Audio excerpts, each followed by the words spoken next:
ሜሪትስ ፕሮፐርቲ ቀድመው ለሚመጡ የ30% ቅናሽ ያገኛሉ ይሎታል።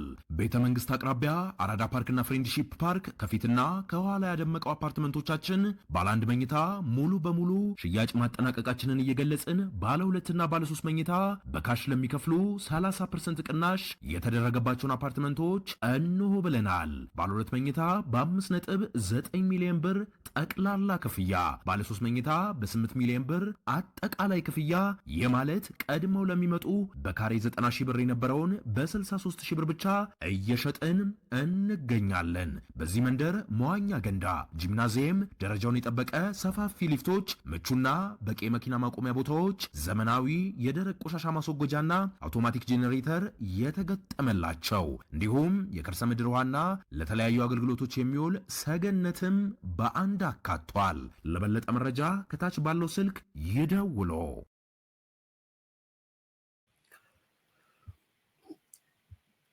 የሱዳኑ ስምምነት ከመጣ በጽምዶ ላይ ወይም በጥምዶ ላይ የሚያጠላው ጥላ እና አብረን የአስመራ ዲክላሬሽንን አያይዘን እናያለን። በመጨረሻው ክፍል ላይ ቀደም ብዬ እንደጠቀስኩት የአሜሪካው ፕሬዝዳንት ዶናልድ ትራምፕ እና አገሩ አሜሪካ በሱዳን ጉዳይ ላይ ያው እንግዲህ 10 ጣታቸውን ለመክተት ፈቃደኛ ሆነዋል። በድርድር ላይ የተመሰረተ ስምምነት ሊመጣ ይችላል የሚል እምነት አለን። እንግዲህ እስከ 80% ፐርሰንቴጅ ሰጥተነዋል። ፐርሰናሊ 80% ይሳካል ብዬ አምናለሁ። የድርድሩ አለመሳካት ወይም እንዳይሳካ የሚያደርጉ አዋኪዎች፣ በጥባጮች፣ ስፖይለርስ በዋናነት ያው የጥቅም ግጭት ያላቸው በአንድ በኩል ሳውዲ አለች፣ በሌላ በኩል ኤምሬት አለች፣ ግብፅ አለች። እነዚህ ላይ አሜሪካ ተጽዕኖ ታሳድርባቸዋለች የሚል እምነት ተይዟል። ትልቁ አደናቃፊ ስፖይለርስ ልትሆን የምትችለው በእኔም እምነት የኤርትራ መንግስት ነው ስፖይለር ሊሆን ይችላል ብዬ የማምነው። ከዛ ጋር ተያይዞ ደግሞ የኛዎቹ ጉዶች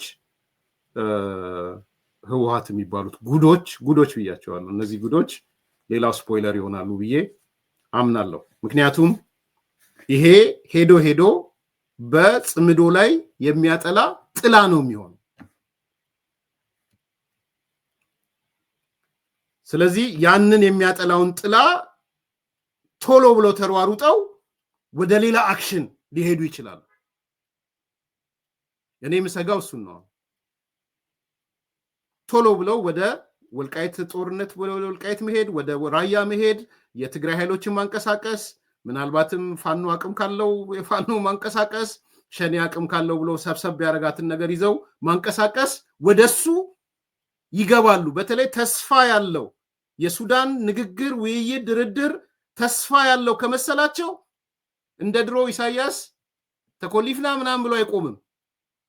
ፍጠን ነው የሚለው እምበተይን፣ ፍጠን ነው የሚለው ፍስሐ መንጁስን፣ ፍጠን ነው የሚለው ምግበይን። ስለዚህ ቶሎ ብሎ የጦርነት አውድማውን ትግራይን፣ አፋርን፣ ኦሮሚያና አማራ ክልልን ያደርጋል ማለት ነው። የኔ ግምገማ እሱ ነው። ስለዚህ የኢትዮጵያም ዝግጅት ሱዳን ስምምነት ሲደረግ ምን ሊመጣ ይችላል የሚል ሴናሪዮ ከተሰራ የኤርትራ መንግስት በፍጥነት ኢትዮጵያ ውስጥ ጦርነት ለመለኮስ ይሄዳል። ምክንያቱም አርሚ ሰባንም ቶሎ ብሎ ወደ ኢትዮጵያ ማምጣት አለበት። ስለዚህ እኔ ኢቭን ወልቃይት ራያ አካባቢ ያለው ይሄ የሰላም ዘብ ምናምን የሚባለው ራሱ የተከዜ ዘብ ዝግጅት ማድረግ አለበት ብዬ ነው ማለት። ምክንያቱም ከዛ አርሚ ሰባ ዌል ኦርጋናይዝድ ሆኖ ያለውን መሳሪያ ይዞ ታጥቆ ነው የሚመጣው። ሱዳን ሰላም ይሆናላ። ስለዚህ በአርሚ ሰባ በኩልም ይመጣሉ፣ በዚህ በኩልም በራያ በኩል ያለውንም ያንቀሳቅሳሉ።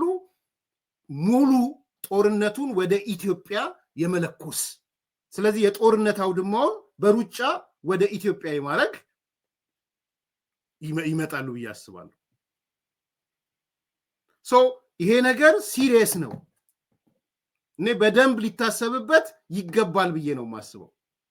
ያ ማለት በሱዳን ሰላም መስፈን ልክ አይደለም እሱ ላይ ተነጋግረናል። እኔ በምንም በሱዳን ሰላም መስፈን ጽምዶን ይፈረካክሰዋል ብዬ ማምን ሰው ነኝ። ሲፈረካክሰው ግን ሌላ ጦርነት ይወልዳል። የሚወልደው ጦርነት ከሱዳን ይወጣና ጦርነቱ ወደ ኢትዮጵያ ይገባል። ቢኮዝ ሻቢያ ኢሚዲየትሊ ወደ ኢትዮጵያ ነው የሚያስገባው።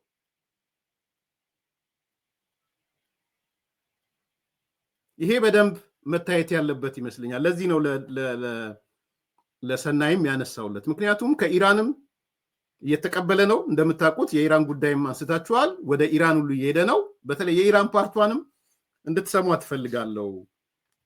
ሰናይ ያነሳት የኢራን ፓርትም አለች እና ይሄ ጽምዶም እንዴት የሚለውን ነገር እንየውት። ሄደው ነው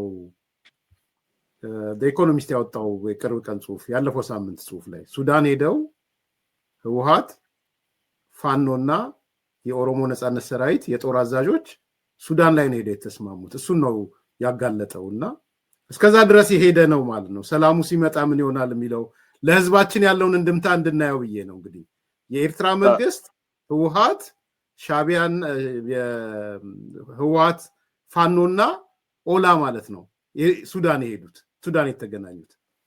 ይሄ ምን ያህል አደገኛ ነገር እየተሰራ እንደነበረ ይህንን ይሰብረዋል አይሰብረውም ነው ስለ ህዝባችን ስናወራ የምንነጋገረው ለማለት ፈልጌ ነው። በትክክል ነው።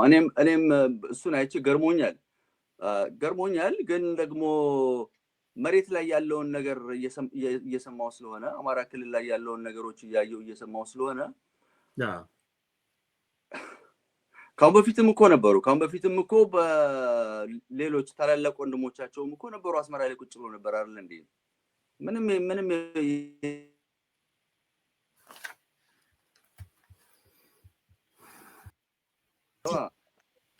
ልክ ነው። ይሄን ነገር እባካችሁ በዚህ ንጽጽር ነው የማየው። ሱዳኖች እንዳለመታደል ሆኖ የሻዕቢያ እና የህወሓት ኃይሎች ጣልቃ ገብነት ነው እንጂ መነጋገርም ጀምረው ነበር እና በዚህ ማቀፍ ውስጥ ማየት የሚችሉ ቢሆን ኖሮ አያስፈልጋቸውም። እንነጋገር እየተባሉ አዲስ አበባ ላይ እዛ ሱዳን ነው ማነው ካርቱም ድረስ ሄደው መነጋገር አያስፈልጋቸውም ነበር። ኢንዲቪጁዋል ናቸው። በረሃ ላይ ያሉት ወጣቶች ግን ምን እያሉ እንደሆነ፣ ምን እየጮሁ እንደሆነ፣ ምን እየለመኑ እንደሆነ እያየን እየሰማን ነው። ፍላጎታቸው ምን እንደሆነ ሁሉ ሰምተናል። እንግዲህ ለሱዳን ወንድም ህዝብ እህት ህዝብም ሰላሙ እንዲመጣ እንመኛለን። ለኤርትራም ለኢትዮጵያም ህዝብ የሱዳን ሰላም መምጣት ለስፖይለር አይደለንም። እኛ ዋና ችግር የሚፈጠረው ለኤርትራ መንግስትና ለህወሓቶች ነው። በዋናነት ዋነኛ ስፖይለር ሆኖ የሚወጡትም አዋኪ ሆኖ የሚወጡትም ህወሓቶችና ሻቢያ ነው የሚሆኑት። በአሜሪካ ጡንቻ ስር መኖሩ እነ ሳውዲ እነ ኤሚሬት ከተሰበሰቡ ምናልባትም የኃይል አሰላለፍ ለውጡ ዘሶኮልድ ጽምዶ የሚለው ከፍ ብሎ የተገለጸው ነገርም ስብርብር የመውጣት እድሉ ሰፊ ይሆናል። በጣም በጉጉት የምንጠብቀው ነው። እንግዲህ እግዚአብሔርም ይርዳቸው፣ ሰላም እንዲመጣላቸው፣ ወደ ውይይት ወደ አጀንዳ መጥተው በአገራቸውን በስምምነት ሌሎች ተጠያቂነት ካለ በዛው በስምምነታቸው መሰረት እንዲሄዱ እናደርጋለን። ይሄ ነው እንግዲህ አንዱ ፖይንት ይሄ ነው። ዘሞመንት የሱዳን ውስጥ የሰላም ጭላንጭል ከመጣ የሱዳኑ ሰላም ኢትዮጵያ ውስጥ የሚፈጥረው እሳት አለ ማለት ነው። ስለዚህ ኢትዮጵያ እና የኢትዮጵያ መንግስት የኢትዮጵያ ህዝብ የሱዳኑ ሰላም ለሚፈጥረው እሳት የቅድመ ዝግጅት ማድረግ አለባቸው። አሁንም ልድገመው፣ አይ ሱዳን ታዲያ በዛው በጦርነት ውስጥ ብትቀጥል አይሻልም ወይ ለምትሉ እንደሱ አይደለም እያልኩ ያለሁት። እሱ የበለጠ የባሰ አደጋ ለሱዳንም አደጋ ነው፣ ለኢትዮጵያም አደጋ ነው። ሱዳን በጦርነት ውስጥ መቀጠል የለባትም። አፍሪካ ቀንድ በአጠቃላይ ጦርነት ውስጥ መቀጠል የለበትም እያልኩ ያለሁት ግን አሁንም ግልጽ እንድትሆኑ ቁጥር 2 ፕሪቶሪያ ስምምነት ሲመጣ ከሱዳን አንጻር ስያሜው ምንም ሊሆን ይችላል፣ ጋና ሄደው ሊስማሙ ይችላሉ ወይም የሆነ ሀገር ሁለቱ የመረጡት ሀገር አፍሪካ ሀገሮች ውስጥ ብዬ ነው የምጠብቀው አፍሪካ ህብረት የሚመርጥላቸው ሀገር ሊኖር ይችላል ያም ሆነ ይህ የዛ ስምምነት ሲመጣ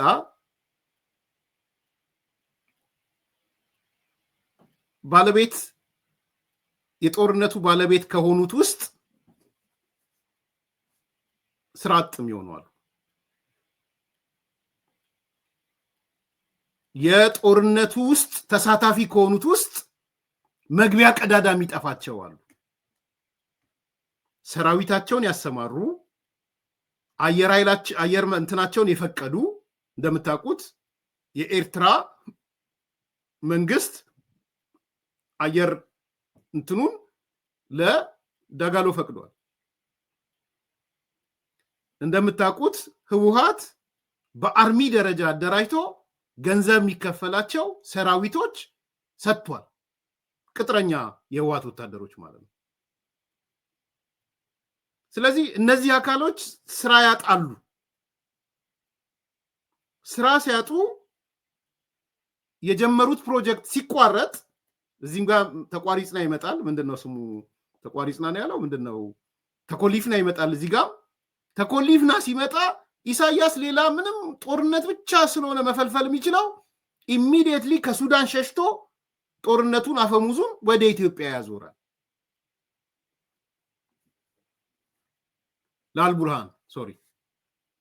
ላልቡርሃን ነው አየር እንትኑን የፈቀደው ሶሪ ለጀነራሉ ለምንድን መከላከያውን ለያዘው ማለት ስለዚህ በአልቡርሃንና በደጋሎ የሜቲ መካከል ስምምነት ከመጣ በአንድ በኩል ለአልቡርሃን የፈቀደለትን ኢሳያስ አየር መንገዱ ወይም ደግሞ የአየር ማረፊያውን ያጣል at the same time አርሚ 7 የሚሰራውን ያጣል ስለዚህ ቀኛ ዙር ወደ ኋላ ዞረው ወደ ኢትዮጵያ ይመጣሉ ማለት ነው አልቡርሃን አስተካከልኩት ስለዚህ ይሄ ነገር የኢትዮጵያ መንግስት ከምን ጊዜውም በላይ አሁን ኮንሺየስ መሆን አለበት እንደውም የዛሬን እንደ ጥሪም ቢያየው ደስ ይለኛል አሚን አይዘጋጁም ሴናሪዮ አይተነትኑም ምናምን ይያልኩ አይደለም እንደዛ አይነት ጅል ነገር እንዳትወስዱብኝ ነገር ግን አይ ሱዳን ሰላም ስለመጣ ለኛ ላይ ያለው ኢምፓክት ምንድነው የሚለውን ግን መተንተን አለብን ነው እኔ ያልኩ ያለው እሰየው ሱዳን ሰላም መምጣት አለበት እሰየው ሱዳን ውስጥ የሚመጣው ሰላም ለኛም ዲቪደንድ አለው ነገር ግን ሱዳን ውስጥ የተካፈሉት አካላቶች ኢትዮጵያን ታርጌት ታርገው ስለሆነ የተካፈሉት ፊታቸውን ወደ ኢትዮጵያ ያዞራሉ ነው ያልኩ ያለው እኔ ተከዜ ምናምን ሰራዊት ብዙ ደጋፊ አይደለም ግን አሁን በተጠንቀቅ እንዲቆም ጠይቀዋል ምክንያቱም እና አልቡርሃን ያላቸውን የጦር መሳሪያ ቀላል የማይባለውን ከባባድ መሳሪያ ለአርሚ 7 ሰጥተውት ሂድ በወልቃይት በኩል ሊሉት ይችላል ሌላ ጦርነት ይለኮሳል ማለት ስለዚህ ኢትዮጵያን የጦር አውድማ የማድረግ ዘመቻ ይኖራል ነው ያልኩ ያለው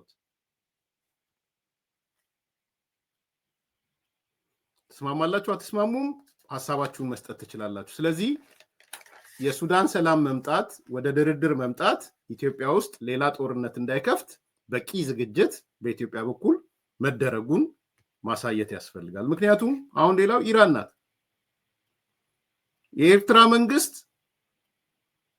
ከኢራን ጋር እየሰራ ነው ያለው እንደምታውቁት ኢራን በተባበሩ መንግስታት 7 ዓመት ሞላት መሰለኝ አይደል ጦር መሳሪያ መግዛትም አትችልም መሸጥም አትችልም ዛሬ ግን ኤርትራ በአንድ ወር ውስጥ 3 ጊዜ የጦር መሳሪያ ኤርትራ ላይ ያሳረፈች ነው ያለችው ስለዚህ ከኢራን ጋር ያለው ግንኙነት በሌላ መንገድ ይቀጥላል ማለት ነው ለኤርትራ ቅድም ያልኳችሁ ነው አሜሪካ ኤርትራን የመግዛት አቅሟ ብዙ ነው ብዬ ስለማለት ፎከስም ናት ብዬ ስለ ኤሪያው ፎከስዋም ስላልሆነ ትሯሯጣለች ወደ ኢራን ወደ ምናምን እና አልሻባብን ምናምን እነዚህ ሁቲዎችን አማጽያኑን እሱ ጋር ትሯሯጣለች ኤርትራ። ስለዚህ የኢራኑ ቀላል አይደለም። ባይ ዘ ወይ ታሪካዊ ስር መሰረቱን ትላንትና ሰናይንም ስጠራው ኢራን ምን ያህል በኤርትራ ፖለቲካ ውስጥ ተጽዕኖ እንዳሳደረች ኢን ኤንድ አውቱን ነግሮናል። ከዚህ በፊትም ነግሮናል። ሚዲያ ኮንትሮል የምታደርገው ኢራን ነበረች አስመራ ውስጥ። ሚዲያቸው ኔሬቲቭን ትላንት ሲናገር ሰምታችሁታል። ዜና እንኳን ስንወስድ የኢራንን ዜና ወኪል ነው የሚወስዱት። የኢራን ሶርስ ኦፍ ምንጫቸው የኢራን ይሆናል ማለት ነው። የሶማሌ ሽብርተኞች ሞቃዲሾ አምልጠው ወደ ኤርትራ ሲሄዱ የምትደግፋቸው ኢራን ነበር የነበረችው፣ የአልሻባብ ምናምን ማለት ነው፣ ኢስላሚክ ኮርቱን ጨምሮ። እነዚህ የሁቲ አማጽያን የኢራን ውጤቶች ናቸው ከኢሳያስ ጋር ተደራጅተው ማለት ነው። ታሪኩን በደንብ ነው የተቀመጠው። እኔ እንደውም ለታሪክም እንዲቀመጥ ትንሽ ደቂቃ ሰጥታችሁ ሙሉን ስሙት። እዚህ ጋር ግን የኢራንን አሰማችኋለሁ። በደንብ ያላዳመጣችሁ ሰዎች ስሙት፣ የሰማችሁም ሰዎች ድጋሚ ስሙት። ምንድን ነው የተናገረው ሰናይ ከኢራን አንጻር የሚለውን ነገር አንስተን ወደሚቀጥለው ርዕስ እንሄዳለን። ሁለተኛው ነጥብ ልሂድ ሰናይና ቅድም ስታነሳው እንደ ማስታወሻ እንደ ጥያቄ ይዤው ነበረ። በቅድም በመገናኛ ብዙሃን የተገለጹ ነገሮች ናቸው። በተባበሩት መንግስታት ድርጅት የጦርነት ሽያጭ ማዕቀብ የተጣለባት ኢራን ወይም ቴህራን በአንድ ወር ውስጥ ብቻ ለሶስት ያህል ጊዜ ነው ወደ ኤርትራ በረራ ያደረገችው የሚል መረጃ ነው እየወጣ ያለው። እነዚህ በረራዎች ወደ 3 በረራዎች የጦር መሳሪያ እንዳራገፉ ነው ከኢራን የተነሳውና ይሄ ነገር እንግዲህ አንዱ የቤላሩስ አይሮፕላን የተባለው፣ ሁለተኛው የራሱ የኢራን አብዮታዊ ወታደር ዘብ የሚባለው ነው። እንግዲህ በተመድ ማዕቀብ የተጣለባት ናት። እንድትገዛም እንድትሸጥም ያልተፈቀደላት አገር ናት። እቺ ሀገር ናት ምጽዋ ላይ ያረፈች የጦር መሳሪያ እያራገፈች ያለችው እና ስለጀመርከው ቅድም ምን ሊፈጥር ይችላል ይሄ ነገር በተለይ ተጨባጭ እየሆነ ከሄደና ያው እየቀረበ ያለው ነገር ተጨባጭ ነው። በእርግጥ ምንድን ነው የምታየው? ታሪካዊ ዳራውንም ወደኋላ ሄደ ከኢራን ጋር ያለውንም እንድታነሳልኝ ስለምፈልግ ነው ለአድማጮችም እንዲገነዘቡት። በነገራችን ላይ ኢራን በአውስትራሊያ ውስጥ ስፖንጅ ልከው አሸባሪ ልኡካኖችን ልከው ሰዎችን ለማስገደል ሲሰሩ በተለያዩ ከተሞች የሽብር ተግባራት ፈጽመው አምባሳደሩ ላስት ዊክ ላይ ተባሯል ከአውስትራሊያ። እንዴት አልሰማውም፣ በደም ንገረኝ። የኢራን መንግስት አውስትራሊያ ውስጥ ኢንተርፌር አድርጎ የሽብር ተግባሮችን ፈጽመው ለማስገደል ሚሽን የተሰጣቸውን ሰዎችን አስገብተው እነዚህም በሙሉ ተደርሶባቸው ኤዚዮ የአውስትራሊያ የስለላ ኢንተለጀንስ ኦርጋናይዜሽን ደርሶባቸው አምባሳደሩ በ72 ሰዓታት ውስጥ ነው እንዲባረሩ የተደረገው። ዋው! አውስትራሊያ ውስጥ ምን ለማለት ነው? የኢራን መንግስት አንደኛ በሃይማኖት ይብል ለእስልምና ሃይማኖትም ጸር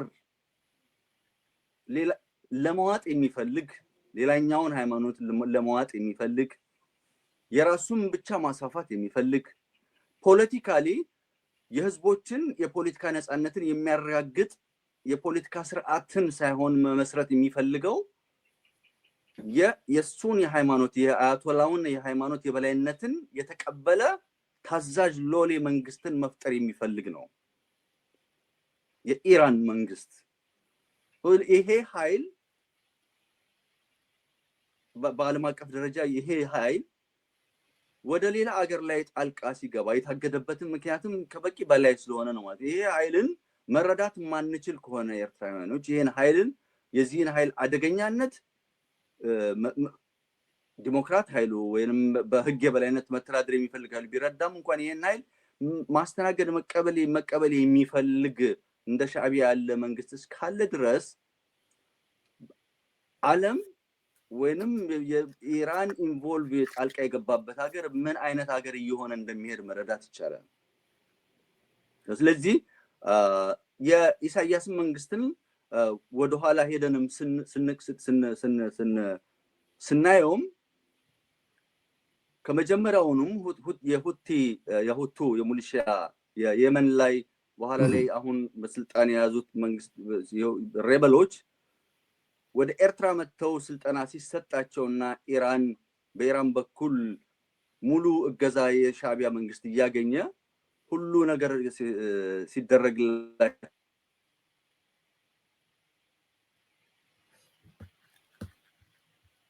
ኤርትራ ያመጡ ኤርትራውያን ጀነራል እንግዲህ በደንብ እየሰማችሁ የሁቲ አማጽያን ራሱ ስልጠና የት እንዳካሄዱ ከማጋ እንደካሄዱ ኢራኖች ከሻዕቢያ ጋር ሆነው ምን ያህል በቃ የሽብርተኝነት መፈልፈል ላይ እነ ኢሳያስ እንዴት እንደሚሳተፉ እንድታዩት ስለምፈልግ ነው እንድታዳምጡትም እየጠየኳቸው ያለሁት።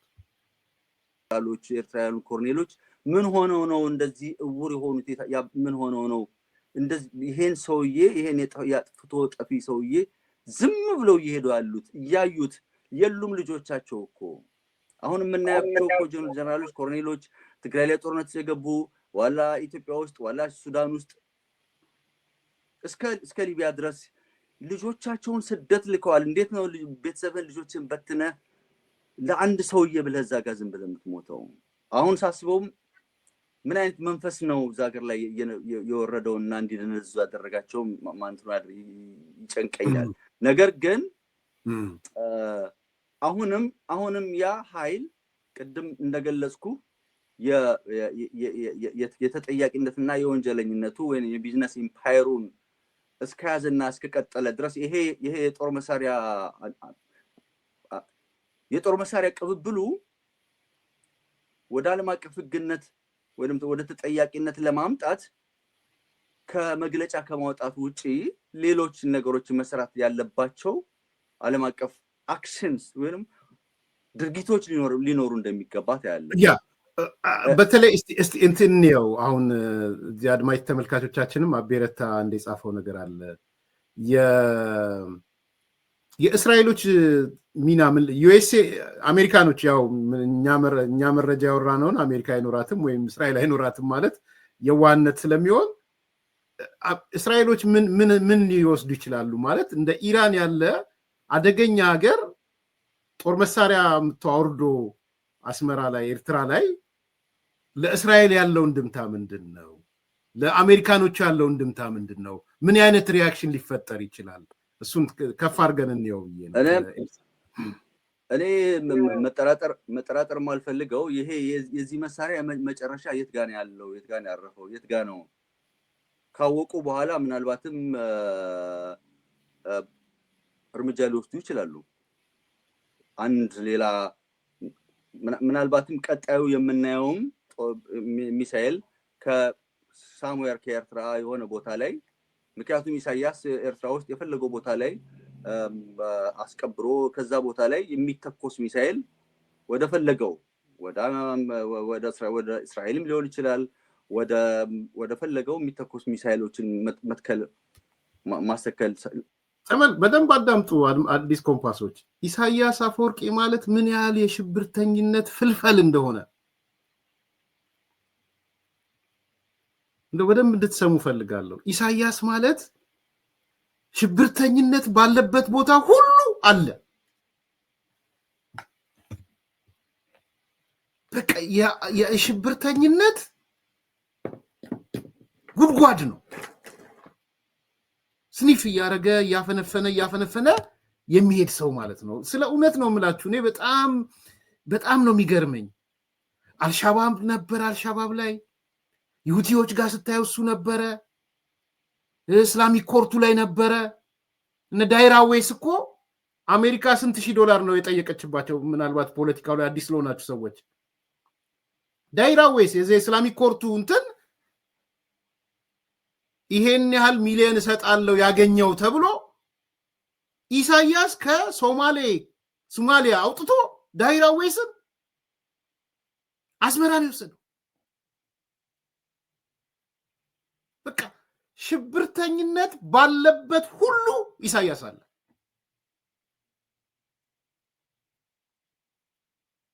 አክራሪነት ባለበት ሁሉ ኢሳያስ አለ። እኔ ምን አይነት ህመም እንደሆነ ስለ እውነት በቃ ከሱ ጋር የሚቀመጡ አሁን ናዌዴይስ በተለይ ኢሳያስን መሆን አለብህ ከኢሳያስ ጋር ለመስራት መጀመሪያ ላይ ልትሳሳት ትችላለህ። ኢሳያስን ያወቀ ሰው ግን እኔ ማለት አሸብር ተብሎ የተፈጠረ ሰው ማለት ነው። ሽብርተኝነትን ፈልፍል ተብሎ የተፈጠረ ሰው ማለት ነው። ሽብርተኝነት የልማት ስራው የሆነ በቃ ቢዝነስ አስዩዥዋል የዕለት ተዕለት ያዘቦት ስራው ከእንቅልፉ ጠዋት ሲነሳ ምን ጉድጓድ ልቆፍር፣ ምን ልማት ልስራ፣ ምን ህንፃ ልገንባ፣ ምን እርሻ ለረስ ምናምን ሳይሆን የቱ ጋር ሄጄ ሽብርተኝነት ልቆስቁስ።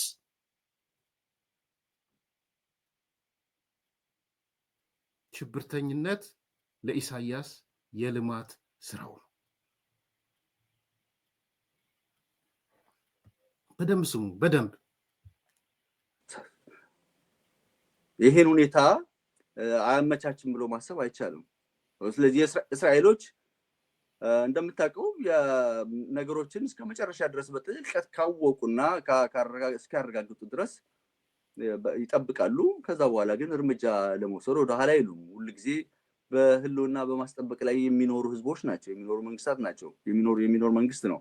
ነገር ግን ይሄ ምንለው እንትን ከኤርትራ ህዝብ አንጻር ስታየውም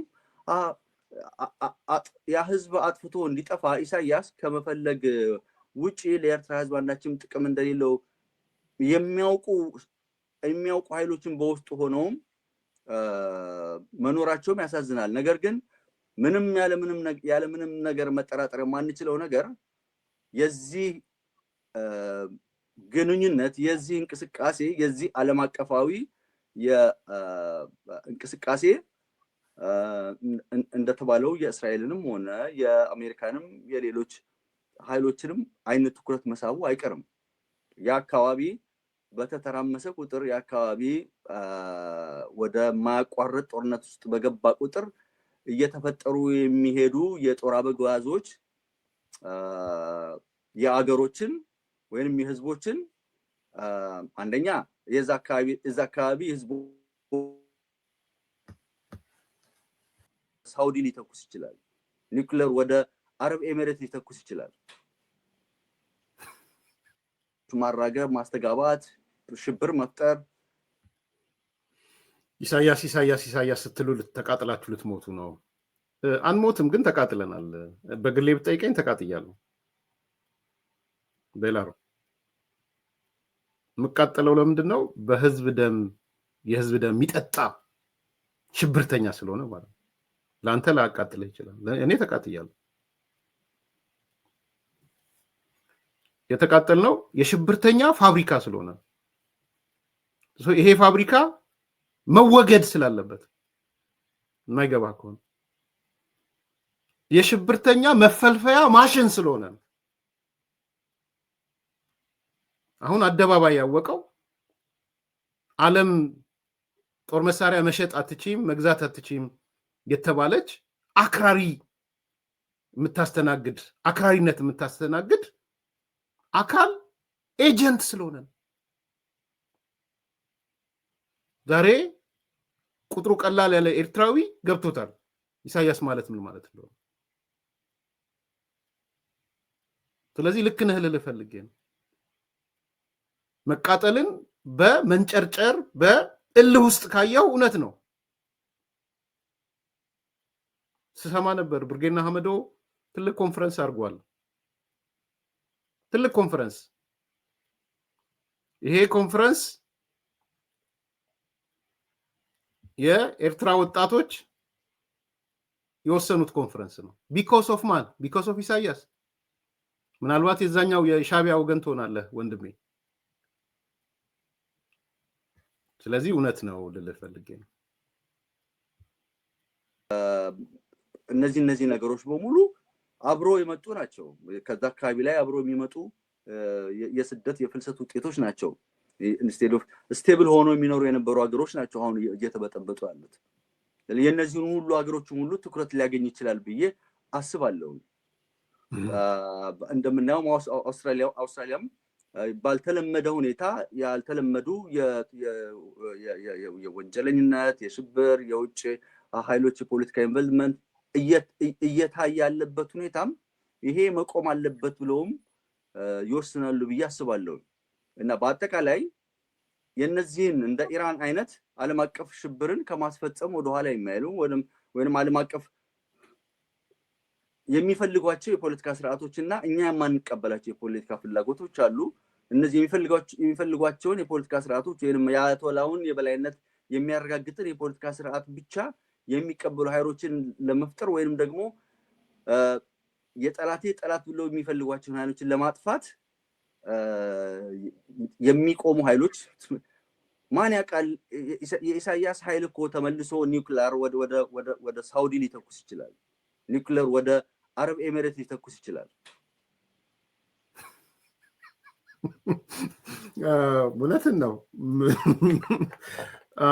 ምናልባት ግን ይሰማል እንትኑ የታሪካዊ ዳራውን ትንሽ ባለፈው ጊዜ ስንገናኝ በኢራን እና በነ ኢሳያስ አፈወርቂ መካከል ያለው ግንኙነትን እስከ ሚዲያ ምናምን ድረስ ሁሉ የነበረ ነገር ስላለ ትንሽ ለሰው የተወሰነ እንትን ታሪካዊ ዳራ ያልኩ እሱን ነበር እንድናየው እሱን ፈልጋለሁ።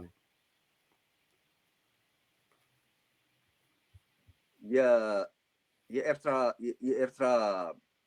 2004 ዓመት ላይ ለምሳሌ ኤርትራ ውስጥ የሶማሊያ ኃይሎች ስብሰባ ጉባኤ እንዲያካሂዱ ኤርትራ ውስጥ ሲመጡ በደንብ ስሙ በእናታችሁ። እዚህ ጋር በጣም ታሪካዊ ዳራው ምን ያህል በቃ ስር የሰደደ የሽብርተኛ መፈልፈያ ማሽን እንደሆነ ፋብሪካ እንደሆነ የምትሰሙት ነው። እና እችን አጭር ነገር ሰምተን ወደሚቀጥለው እናጠቃለን። ያን ጊዜ በዓለም አቀፍ አሸባሪነት ይፈለግ የነበረው ሁሴን ዳሂር አዌር ኤርትራ ውስጥ እንዲመጣ ተደርጎ ነው። በምን አይነት ፓስፖርት መጣ? እንዴት መጣ? ዓለም አቀፍ ህጎችን ጥሰው ነው ያመጡት። ያ ሲደረግ የነዚህን ነገሮች በሙሉ ስፖንሰር የሚያደርጉ የነበሩ የቀጠር መንግስት ነው የነበረው። ቀጠር ላይ የአልሸባብ የሶማሌ ኃይሎች ቢሮ ነበራቸው። በዚያን ጊዜ የነዚህ ኃይሎች ፈንድድ መደረግ የኤርትራን እኛም ቀጠር ድረስ ሄደን የአልጀዚራ ጣቢያ እየተከፈተ ነበር። ለአንድ ወር ከምናምን ተቀምጫለሁ። የእንግሊዝኛ ፕሮግራሙ ገና እየተጀመረ ነበረ። የቀጠር ቴሌቪዥን ብዙ ፈንዶች ለሚዲያ እና ከሚዲያ ውጭ ላሉ ነገሮች ተደርጎ የአልሸባብ ጉባኤ ተካሄዶ የመሪዎቹ የሶማሌ መሪዎች ሚዲያቸውን የኛን ሚዲያ እየተጠቀሙ ከኛው ሚዲያ ላይ አላህ አክበር የሚል ኢንትሮ ያላቸው የፕሮፓጋንዳ እንትሮች እየተሰሩ ከዚያ በኋላ የኢትዮጵያ መንግስት በወቅቱ የነበረው የኢትዮጵያ መንግስት የሶማሌ ኃይሎችን 2005 ላይ ጅቡቲ ላይ ጠርቶ የሶማሌ ኃይሎች በሽግግር መንግስትን ለማቋቋም የሚያስችላቸውን ኮሊሽን ሲሰራ ያን የኢትዮጵያ መንግስት ከቀጠር መንግስት ጋር ለመጀመሪያ ጊዜ ዲፕሎማሲያዊ ግንኙነቱን በማሻሻል ኤምባሲ ቀጠር ላይ መክፈት በወቅቱ የነበረው የኢትዮጵያ ኤምባሲ ኩዌት ላይ ነው የነበረው የዛ የገልፍ ሀገሮች ያ ኢሳያስን ከቀጠር ወደ ኢራን እንዲዞር አደረገው። ፈንዱ ቀረ። ስለዚህ የሶማሊያን ሉዝ አደረገ ኢሳያስ። ኳታርን ትቷት ወደ ኢራን ሄደ። ያ እና ጅቡቲ ላይ የጀመረው የሽግግር መንግስት ሂደት ወደ ኤምጂቲ አንተ የጻፍከው ማለት ነው። አሁን ሰናይ የሚያብራራው ቋሚ ወዳጅ የሚባል ነገር የለውም ኢሳያስ። ቅድም ያለው ሰናይ ምናልባትም ነገ ከነገ ወዲያ ወደ ሳውዲ አረቢያ ሲተኩስ እናያለን ያለው ዝም ብሎ አይደለም። በቃ ቋሚ ወዳጅ የሚባል ነገር የለውም። ከአንደኛው ጋር ሽብር ይፈጥራል፣ ሲነቃበት ወደ ሌላኛው ሽፍት ያደርጋል።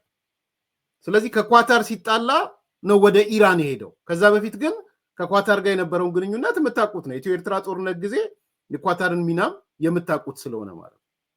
እሱን ነው እያለን ያለው እና ያንተን ኤክስፕሬሽን ነው ኤምጂቲ ድሬ ቋሚ ወዳጅ የለውም ማለት ነው የሚለውን ነው እያብራራ ያለው። አንዱ መሰረታዊ ባህሪው አይ ቲንክ የኢሳያስ ይሄ ነው። ሶማሊያ ዋና ከተማ ገብቶ አሁን እንደ መንግስት እንድትታወቅ እንኳን እድል የሰጣትን የሶማሊያን መንግስትን መፍጠር ቻሉ። በኢትዮጵያ እገዛ፣ በኢትዮጵያ እርዳታ ያውም ፌዴራላዊ መንግስት አይነት ፌዴራላዊ መንግስት መፍጠር ቻሉ። ከአልሸባብ አሁንም የቀረው ቅሪት አልሸባብ እሱንም ቢሆን በተደጋጋሚ በጅቡቲ ከአሰብ በረሃዎች በባህር ላይ የሚደረጉ የጦር መሳሪያ ሽግግሮች አልተቋረጡም። አልሸባብ ከኤርትራ ከአስመራ አካባቢ የሚገኝ የፖሊስ ጋራጅ የሚባል በሻዕቢያ ኮሎኔሎች የሚመራ የመንግስት ጋራጅ የሚባል አለ። በኮሎኔሎች በወታደሮች የሚመራ ጋራጅ ተብሎ በኮሎኔሎች የሚመራው ኤርትራ ሁሉም በኮሎኔል ነው የሚመራው። እንደምታውቀው ዩኒቨርሲቲ በኮሎኔል ነው የሚታዘዘው የሚመራው። የማይነፊ ነው ኮሎኔል ዝራ ምናምን የሚሏቸው ዩኒቨርሲቲ የማይነፊ ቴክኖሎጂ ዩኒቨርሲቲ ይልህና ኮሎኔል ነው አስተዳዳሪው። እና እነዚህ ኮሎኔሎች የሚያሸጋግሯቸው የጦር መሳሪያዎች ስላልተቋረጡ ወደ ሶማሊያ አልሸባብ እድሜው አሁንም አለ። አሁንም እየፈጠረ ያለውን ነገር እያየን ያለ ነው። ከዛ ቀጥሎ የመጣው የየመን ሁኔታ ነው። ሶማሊያ የመን ላይ የነበረው የየመን ሁለቱ የመኖች ከተዋሃዱ በኋላ ከየመን ጦርነት ሁለቱ የመኖች ከተዋሃዱ በኋላ ምርጫዎች ተካሄደው ሁሉም ጎሳዎች የመን በተሻለ ሁኔታ ጉዞ ላይ ነው የነበረችው።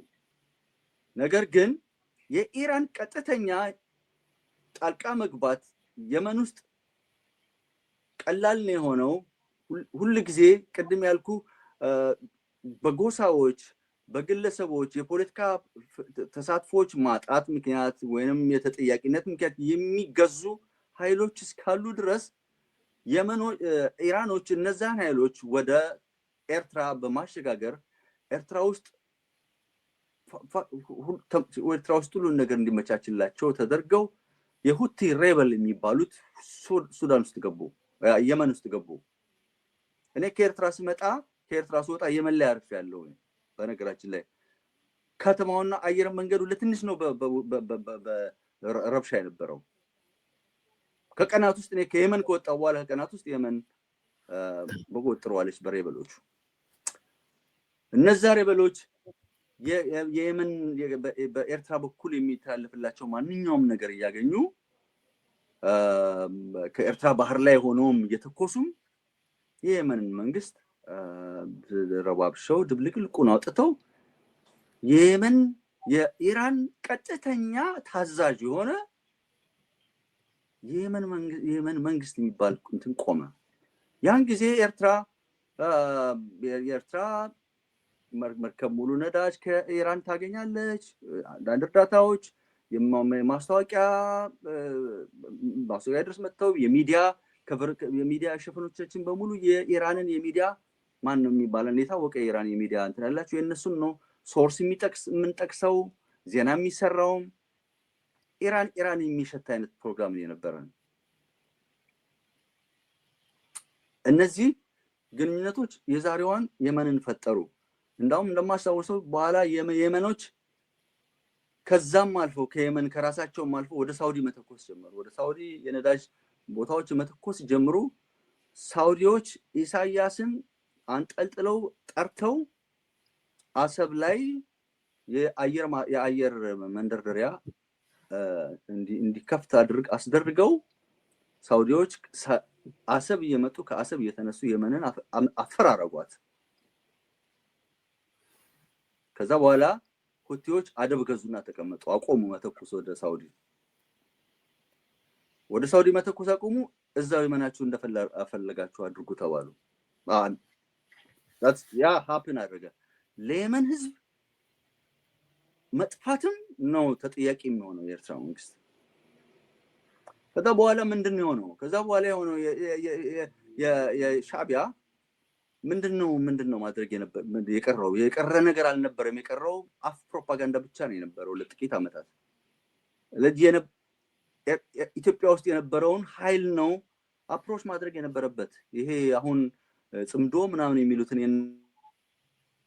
የነስብሃት ነጋን ቡድን ነው አፕሮች ማድረግ የነበረበት ምክንያቱም የኢሳያስን ከዚህ አካባቢ መወገድ እና የኤርትራን ዲሞክራታይዜሽን ሂደትን በፍላጎት ደረጃም ይመኙ የነበሩት የቀድሞ ጠቅላይ ሚኒስትር መለስ ዜናዊ ካረፉ በኋላ የስብሃት ቡድን ነው የኢትዮጵያን የፖለቲካ ኃይል ከበስተጀርባ ሆኖ መምራት የጀመረው ኃይለ ማርያም ቢባልም ማንም ቢባልም የስብሃት ቡድን እንደገና የተባረሩት እነዚህ የአሪስቶክራት የሆኑ ጽንፈኛ የሆኑት አክራሪ የሆኑት አሁን የምናያቸው የትግራይ ጀነራሎች ተሰባስበው እንደገና በስብሃት ጉያ ስለወደቁ ከመለስ መወገድ ከመለስ መስዋዕትነት በኋላ ነው ከዛ በኋላ ኢሳያስ እነዚህን ኃይሎች አፕሮች ማድረግ ሲጀምር ኤርትራ ውስጥ ኢትዮጵያ ውስጥ የነበረው የኤርትራ ተቃዋሚ ኃይሎች እንቅስቃሴ ተገደበ የቴሌቪዥን ጣቢያችን ተዘጋ የቴሌቪዥን ጣቢያ ነበረን የተቃዋሚ የተሰጠው የኢትዮጵያ ቴሌቪዥን የሰጠው ተቃዋሚ ነው የኢሳያስ መንግስት ከኢትዮጵያ በኩል ይመጣበት ማንኛውም ነገርን አረፈ ነገር ግን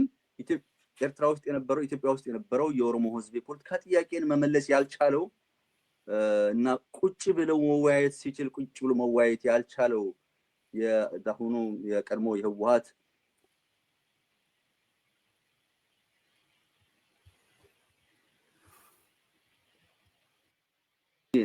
እነዚህን የኢራንን ፓወር የኢራንን ሰፕላይን መቀበል የሚፈልጉ ኃይሎችን የሱዳን በረሃዎች ላይ የኤርትራ በረሃዎች ላይ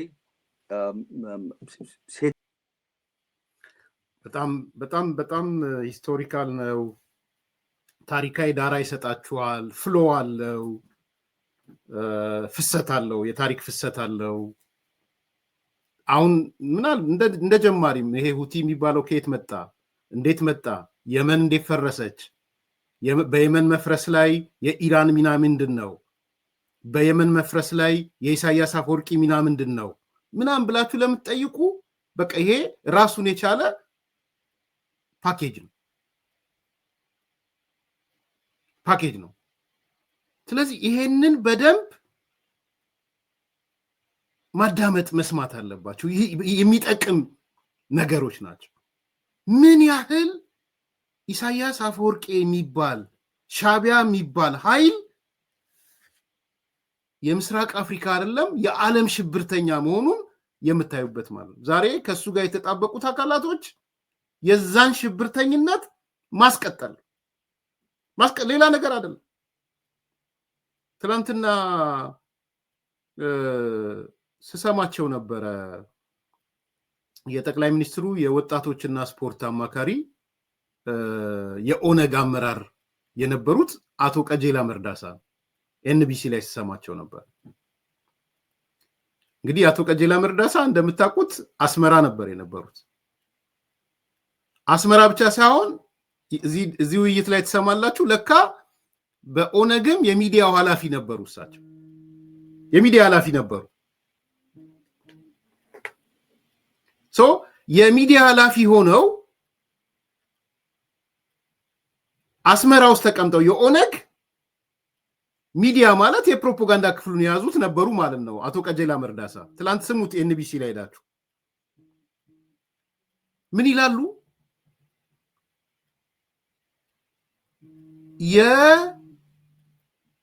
ጀስት ተስፋውን የተጠቀሰውን ነገር ኢሳያስና ሻቢያ በምንም ተአምር መንግስት እንድንሆን አይፈልጉም ድርጅት እንደሆን የድርጅት ስብስብ እንድንሆን አይፈልጉም የሚፈልጉት ምንድነው በቃ ሽብርተኛ ሆኖ እንዲኖሩ በቃ አሸባሪ ሆነ እንድትኖር ነው ይሄን ደግሞ ተስፋውንም አንስቶታል እንደ ወጣ ብለህ ማደራጀት ስችል የሆነ ነገር ማድረግ ስችል ያስሩሃል ኢሳያስ ያስራል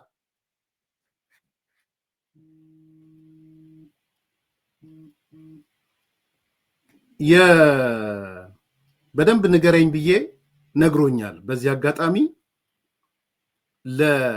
ለጎጃም ፋኖ ላላችሁ ሰዎች ሰናይ ራስ ምታት ነው የነገራችሁ። ራስ ምታት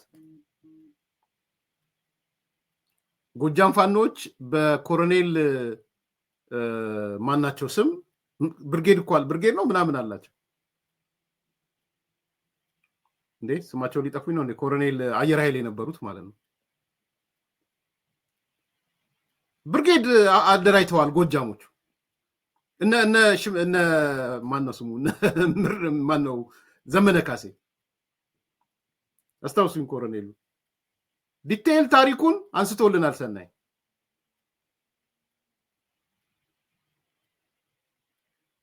እኚህ ኮሎኔል የአየር ኃይል ኮሎኔል አርበኞች ግንባርን መስርተው ድርጅት የሚል ቅርጽ ሲይዙ ኮሎኔል ታደሰ ቴንክ ዩ አበሻ ኮሎኔል ታደሰ ሙሉነህ የድርጅት ቅርጽ መያዝ ሲጀምር አሰሯቸው እስከ መጨረሻ። ለውጡ መጣ ተብሎ የለውጡ ሲመጣ ወደ ኢትዮጵያ እስኪገቡ ድረስ ማለት ነው። ታሪኩን ንገረኝ ብየው በዲቴይል ነግሮኛል። ታሪኩን ምንድነው የሚያመላክተን? ይሄ ምንድነው የሚያመላክተን? ምንድነው የሚያሳየን?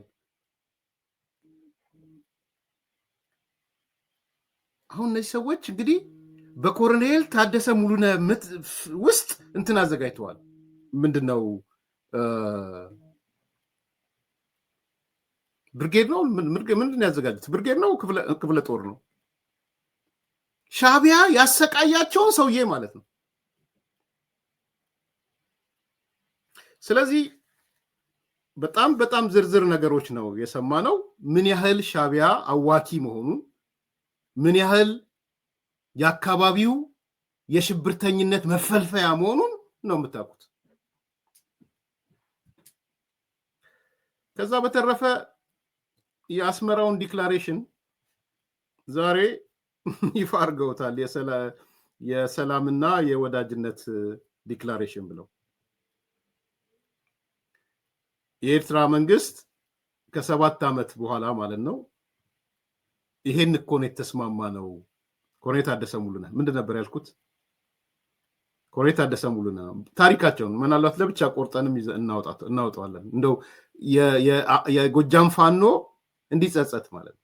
ይሄ ከኤርትራ ጋር ከሻዕቢያ ጋር ጽምዶ የፈጠረው ሰው እንዲጸጸቱ የኮሎኔል ታደሰ ሙሉነህን ታሪክ ራሱን ችሎ ቆርጠን እናወጣዋለን።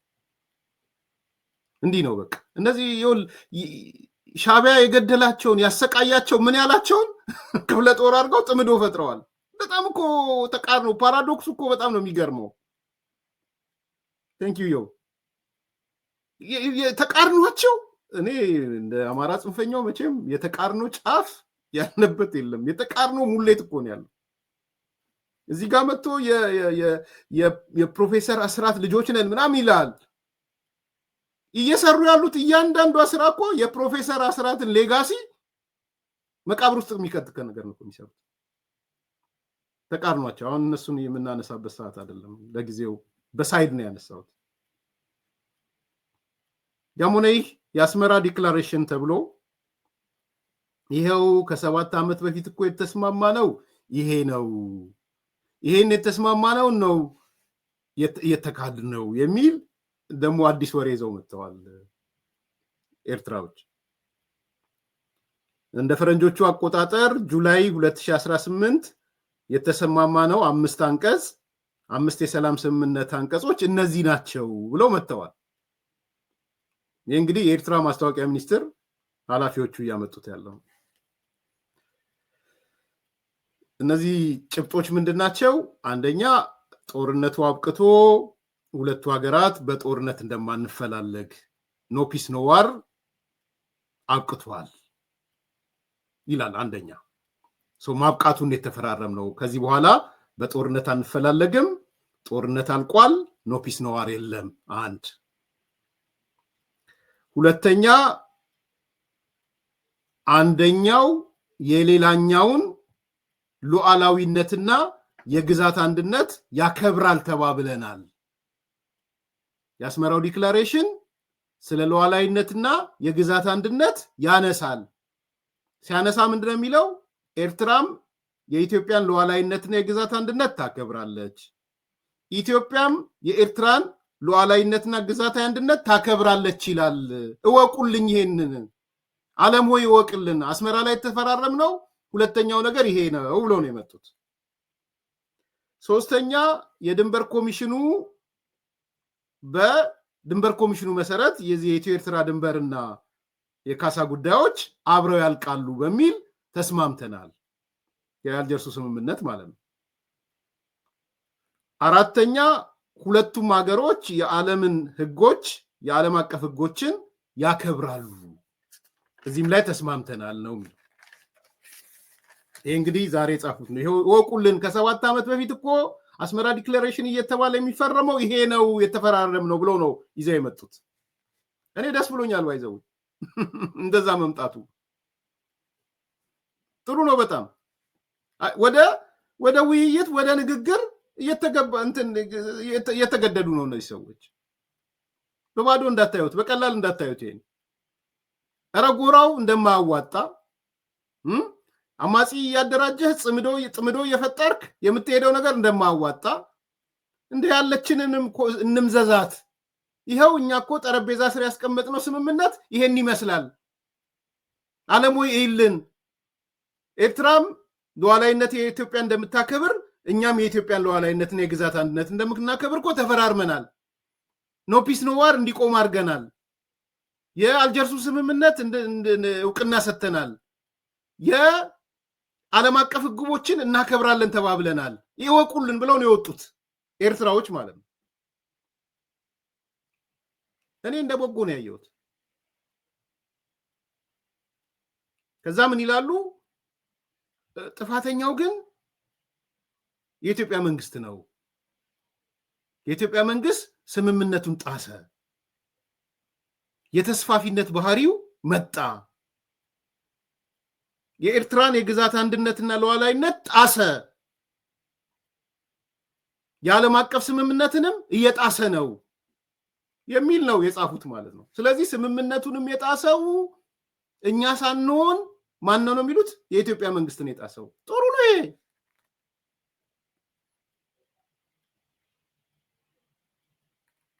ጥሩ ነው። አሁን ምን ይሆናል መሰላችሁ? ለእኔ ጥሩ ነው የምላችሁ ውይይቱ ወደ አጀንዳ ይሆናል ማለት ነው።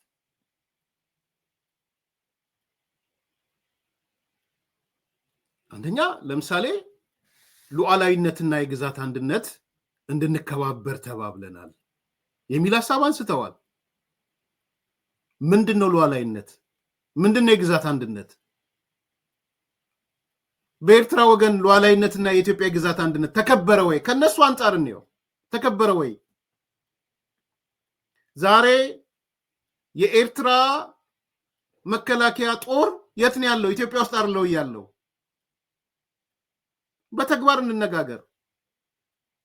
የኢትዮጵያ ጦር ነው ኤርትራ ውስጥ ያለው ወይስ የኤርትራ ጦር ነው ኢትዮጵያ ውስጥ ያለው? ጥሩ ነው እኮ ይሄን ማምጣታቸው ለውይይት ይጠቅማል። ስለዚህ የመጀመሪያው ጥያቄ ኢትዮጵያ ጦሯ የት ነው ያለው? ስለ ሉዓላዊነት የምናወራ ከሆነ የኤርትራ ጦር የት ነው ያለው? አንደኛ እሱ ነው። እንኳንም አመጣችሁት። ሁለተኛ ማን ነው ትጥቅ እያስታጠቀ ያለው? ማን ነው ጥምዶ የፈጠረው? ማን ነው?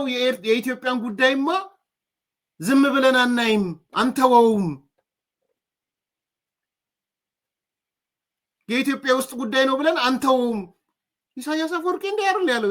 የምናምን ቀናችሁ ወጥቶ የኢትዮጵያ ተቃዋሚ ኃይሎችን እንደግፋለን፣ የኩሽ መንግስት ምናምን መንግስት የሚባል የኦሮማ መንግስት የሚባል እንዲጣል እናደርጋለን።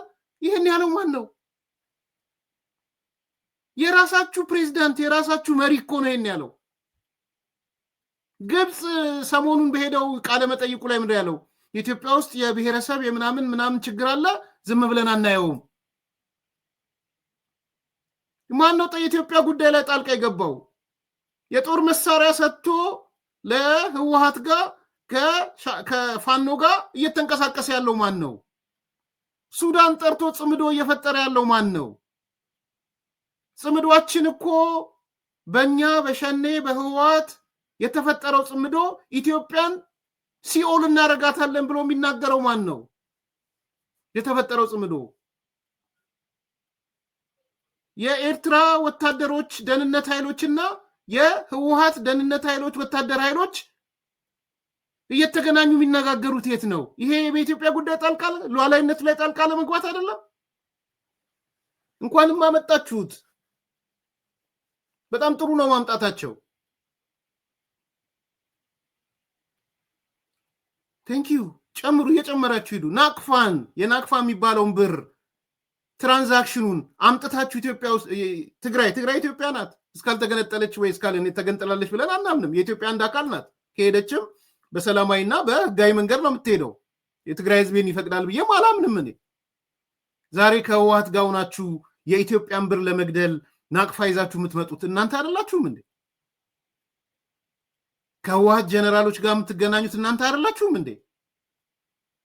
የወርቅ እየቆፈራችሁ ህገወጥ ኔትወርክ ፈጥራችሁ ከነ ህወሓት ጀነራሎች ጋር ያረጋችኋል እናንተ አይደላችሁ? ስለዚህ የቱ ጋር ነው ሉዓላዊነት? ያከበራችሁት ሉዓላዊነት የቱ ጋር ነው? በኢትዮጵያ ጉዳይ ጣልቃ ከመግባት ወደ ኋላ ትላላችሁ ወይ? ይህ አንደኛው። በደንብ እንኳን አመጣችሁት። እንኳንም ስምምነታችን ይሄ ነው ብላችሁ መጣችሁ። ስለ ዓለም ይፈርዳል ማለት ነው። ማን ነው ሉዓላዊነት እየጣሰ ያለው የሚለው? ይህ አንደኛው ጉዳይ ነው። ሁለተኛ ኢትዮጵያ እየጠየቀች ያለችው በሰላምና በሰላም ነው።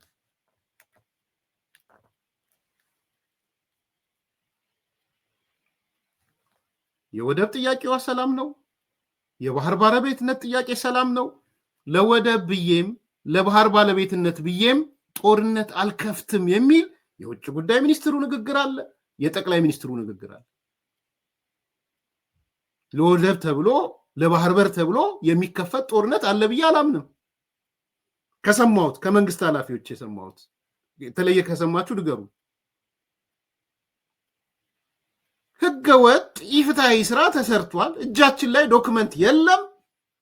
እንዴት እንደሄደች ኤርትራ አናቅም። ስለዚህ በህግ በዓለም አቀፍ ህግ በፍትህ አደባባይ እንጠይቃለን። በዲፕሎማሲ እንጠይቃለን። በሰጥቶ መቀበል እንጠይቃለን። ኢትዮጵያ ይህን ያህል ህዝብ ይዛ በሯ ተዘግቶ ልትኖር አትችልም። ይህን ግን የምናደርገው ጦርነት ከፍተን አይደለም። ከዚህ ውጪ ንግግር አለ? እስቲ የትኛውን የኢትዮጵያ አክሽን ነው ወደ ጦርነት ያመራ ወደብ ለመያዝ የባህር በር ለመያዝ የተካሄደው? እስቲ የምታውቁት ካለ ንገሩን። የዶክተር ጌዲዮን ንግግር እንደዛ ነው። ዶክተር ጌዲዮን ማጠቃላይ የተናገረው ምንድን ነው? አሁን ያለው ጄኔሬሽን የኢትዮጵያ ወጣቶች ጄኔሬሽን የኤርትራ ሉዓላዊነት ያምናል። በዛ ውስጥ ግን የኢትዮጵያን የባህር በር ባለቤትነት የወደብ ባለቤትነትን ይጠይቃል፣ መዘጋት ስለሌለብን። ይሄ ደግሞ በሰጥቶ መቀበል ነው የሚመጣው። ኦፍኮርስ ኢሳያስ እያለ አይሆንም። ይሄ ኢሳያስ መወገድ አለበት። እንዲህ አይነት ነገር ለመነጋገር በነገራችን ላይ ኢሳያስ እያለ በምንም ተአምር አይሆንም። ኢሳያስ ቅድመ ሁኔታው የኢሳያስ መወገድ ነው።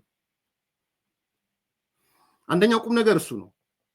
ሁለተኛው ቁም ነገር ግን ኢትዮጵያ እንደ አገር ጦርነት የምትከፍተው እኔ ገባኝ ጠይቄም መልስ ያገኘሁት ትክክልም ነው ብዬ ማምነው ኢትዮጵያ ጦርነት የምትከፍተው በእናንተ የኢትዮጵያ ላይ የውስጥ ጣልቃ ገብነት ብቻ ነው። በደንብ አስምሩ። ይሄን ኢትዮጵያ ላይ በምታደርጉት ጣልቃ ገብነት ነው ጦርነትም ከመጣ የሚመጣው። እጃችሁን ከሰበሰባችሁ ጥሩ፣ እጃችሁን ስላልሰበሰባችሁ ነው ጦርነትም ከመጣም ይመጣው። የአሰብ ፊርማ የለም። እውነት ነው። ለዛ ብዬ እኮ ነው አሁን ኢሹ እነሱ ጎትተው ወደ አሰብ ወደ ባህር በር ምናምን ሊወስዱት ፈልገዋል። እሱ አይደለም። ኤርትራውያንም እንድታቁ ሌሎቻችሁም እንድታቁ ኢትዮጵያ ጦርነት የምትከፍት ከሆነ እንኳን የጦርነቷ መሰረታዊ ምክንያት የኤርትራ መንግስት ጣልቃ ገብነት። ትዕግስታችን ማቆሚያ አለው፣ ትዕግስታችን ማለቂያ አለው የተባለው በዋናነት የሻዕቢያ መንግስት ከሚያደርገው ጣልቃ ገብነት ተነስቶ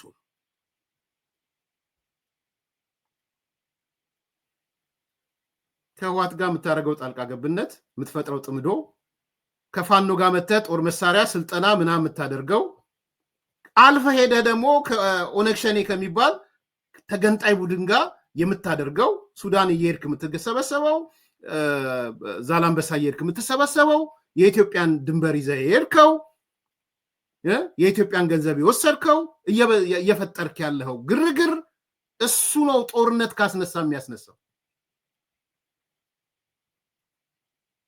ስለዚህ እጅን ከሰበሰብክ ሰብስብ። ሉዓላዊነት እየጣስክ ያለው የኤርትራ መንግስት ነው። የግዛት አንድነት እየጣስክ ያለው የኤርትራ መንግስት ነው። ጦርነትም ከተነሳ የሚነሳው በአሰብ ወይ በባህር በር ጉዳይ ሳይሆን ጦርነት የሚነሳው የሻዕቢያ መንግስት በኢትዮጵያ ጉዳይ ላይ ሲፈተፍት እየተገኘ ስለሆነ ስለፈተፈትክ ነው። ሰው 10 ጣትህን ከፍትፈታ አውጣ ነው እየተባለ ያለው። ታውጣላ አታውጣም የጊዜ ጉዳይ ነው የሚሆነው። ስለዚህ ዛሬ ሮጣችሁ እወቁልን የተስማማነው ስምምነት እኮ ይሄ ነው ስትሉ እሰየው እንኳን መጣችሁ ጥሩ ነው። ስምምነቱም ጥሩ ነው። በጠቅላይ ሚኒስትሩም የተጠቀሱ ነገሮች አሉ። አስመራ ከሄድን በኋላ ከተነጋገርን በኋላ ያገኘናቸው ተብሎ አሰብ ጋር ያለው እንዴት እንዲሰራ በጋራ እንዴት ይልማ የሚል አስፋልት እስከ መስራት የሄደበት በዛኛው ወገን ብዙ ነገሮች ስለተነገረ አምጥቼ አላደክማችሁ።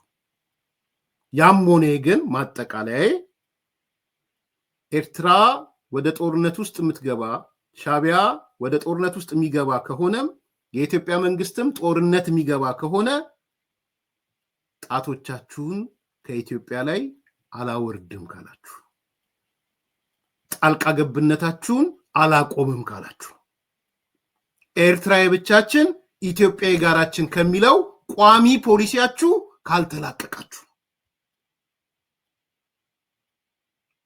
ኤርትራ የብቻችን ኢትዮጵያ የጋራችን የሚባል አይሰራም፣ አልቋል። እሱ ኢሳያስ ፋክተር፣ ኢሳያስ ዶክትሪን ኢትዮጵያ ካልተረበሸች፣ ኢትዮጵያ ብጥብጥ ውስጥ ካልገባች ኤርትራ ሰላም አለ፣ እሱም አክትሟል። የኛ ጦርነት የኢትዮጵያውያን ጦርነትም ከሆነ ኢሳያስ ዶክትሪን ላይ ነው ጦርነታችን። ጦርነትም ከሆነ የፋክተራችሁ ላይ ነው፣ ሲንድረማችሁ ላይ ነው፣ የናቅፋ ሲንድረም ላይ ነው ጦርነታችን። ጦርነትም ከሆነ ኤርትራም የኤርትራ ናት፣ ኢትዮጵያም የኢትዮጵያ ናት። ሰጥቶ መቀበል፣ በጋራ መልማት፣ ጥሩ መንግስት ሲመጣ እናደርጋለን። አንድ የኢኮኖሚ ማህበረሰብ እንፈጥራለን። የኢኮኖሚ ማህበረሰቡ ኢንዘሎንግ ራን የፖለቲካ ማህበረሰብ ይፈጥርልናል። አንድ ህዝብ፣ ሁለት ሀገር የሚለውም ምናልባት ኢንዘሎንግ ራን ኢኮኖሚው ከተሳሰረ ይቀራል። የኢትዮጵያ ማደግ የኤርትራን በጥፍ ነው የሚያሳድጋት። ስለዚህ ኢሹ የናቅፋን ሲንድረም መዋጋት ነው። የኢትዮጵያ ኢሹ የኢሳያስን ዶክትሪን መዋጋት ነው። ኢሹ ኤርትራ የብቻችን ኢትዮጵያ የጋራችን የሚለውን መዋጋት ነው። ኢሹ የሀገር ፍላጎት ካላችሁ ሀገር ሁኑ። በሀገር ውስጥ የሚፈጠር በሁለት ሀገሮች መካከል የሚደረግ ግንኙነትና የህግ የፍትህ ምናምን ጉዳዮች ነው የሚሆነው። ይህንን በደንብ እንድትይዙ ፈልጋለሁ። ላይክ አርጉ፣ ሰብስክራይብ አርጉ፣ ሼር አርጉ። መልካም ቀን። ሜሪትስ ፕሮፐርቲ ቀድመው ለሚመጡ የ30% ቅናሽ ያገኛሉ ይሎታል።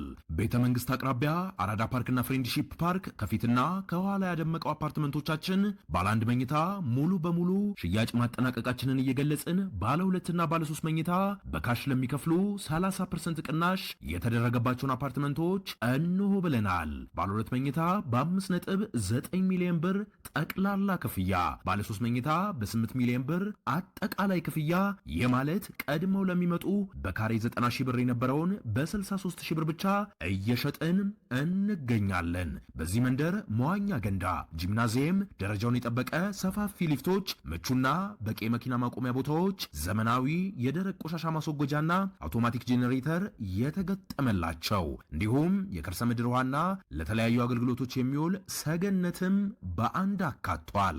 ለበለጠ መረጃ ከታች ባለው ስልክ ይደውሉ።